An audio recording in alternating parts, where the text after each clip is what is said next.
Assalamualaikum warahmatullahi wabarakatuh. Yang saya hormati Ibu Mutmainah SPG dan Ibu Dr. Anda Tri Kurnia MPD selaku tim penilai ujian praktik bahasa Indonesia pada kesempatan kali ini, serta kepada seluruh pendengar yang saya banggakan.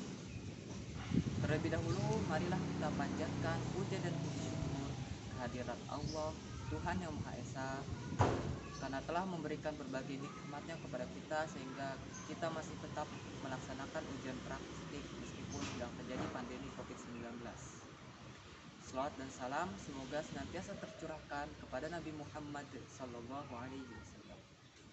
Hadirin yang saya banggakan, sebagaimana yang telah kita ketahui bahwa pendidikan dari pendidikan anak usia dini, jenjang dasar, jenjang menengah, jenjang tinggi hingga lanjutan atau tinggi atau lanjutan kini benar-benar berubah.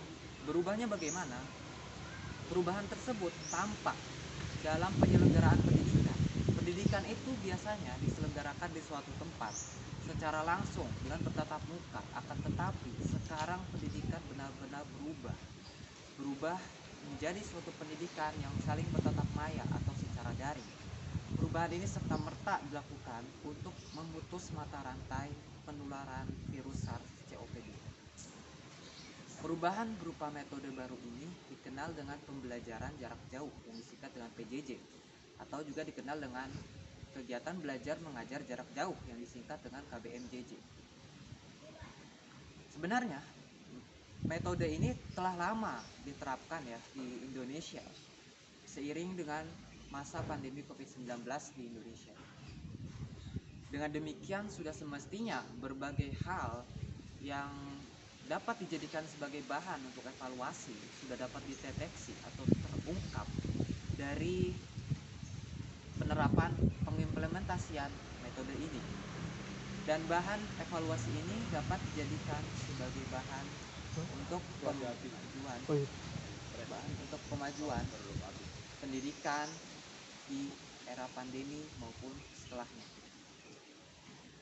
Salah satu halnya adalah mengenai ketidaklancaran penerapan metode ini. Beberapa pihak mengalami ketidaklancaran dalam penerapan metode ini. Dan ini hendaknya menjadi suatu evaluasi terutama bagi kita hendaknya juga bersyukur bahwa kita tuh masih dapat lancar menjalani metode ini. Sebagai buktinya adalah kita menjalani ujian praktik saat ini, kita masih bisa menjalaninya. Ada teman-teman kita di luar sana yang mengalami kesulitan dan sebagainya, sehingga kita benar-benar bersyukur dan itu dapat menjadi suatu peluang bagi kita untuk saling peduli satu sama lainnya. Memang ini dapat menjadi suatu peluang bagi kita untuk saling berkolaborasi dalam kebaikan. Kita menumbuhkan rasa kepedulian, suatu hal yang hendaknya ini ditekankan, yang tidak hanya pendidikan itu semestinya tidak hanya menekankan nilai di atas kertas sebagai nilai yang mencerminkan indikator pencapaian kurikulum. Semestinya nilai real itu yang harus lebih ditekankan. Nilai pengimplementasian ilmu pengetahuan, pengejauhan tahan ilmu pengetahuan yang telah didapatkan di sekolah itu semestinya yang lebih diutamakan untuk diterapkan dalam kehidupan, karena itu dapat menjadi suatu modal untuk suatu proses kontribusi, saling mengkontribusi untuk membangun kemajuan umat manusia. Hal yang dapat dijadikan sebagai bahan evaluasi lainnya adalah mengenai kesempatan bagi setiap insan pendidikan untuk mengeksplorasi ilmu pengetahuan, untuk berkarya, untuk mengembangkan kemajuan dirinya masing-masing. Itu semestinya itu disediakan atau benar-benar dipikirkan dan diimplementasikan atau dijadikan sebagai suatu hal yang terbuka, yang nikmat, yang menyenangkan, bukan menjadi suatu beban.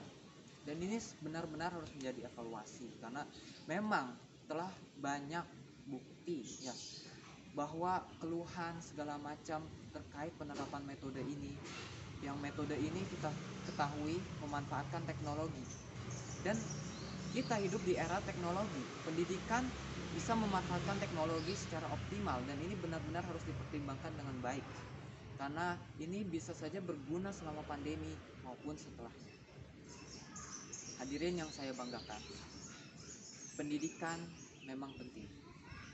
Pendidikan diharapkan dapat mencetak generasi yang tangguh, generasi yang beradab dan berakhlak mulia, yang memiliki kecerdasan, memiliki kerendah hatian intelektual, yang sadar akan ketidaktahuan mengenai banyak hal, dan generasi yang tangguh, serta generasi yang memiliki berbagai macam kebaikan sesuai kemampuan dan keahliannya masing-masing. Demikianlah pidato singkat yang dapat saya sampaikan pada kesempatan kali ini. Atas segala macam kesalahan yang terdapat dalam rekaman video pidato ini yang saya sampaikan, saya mohon maaf.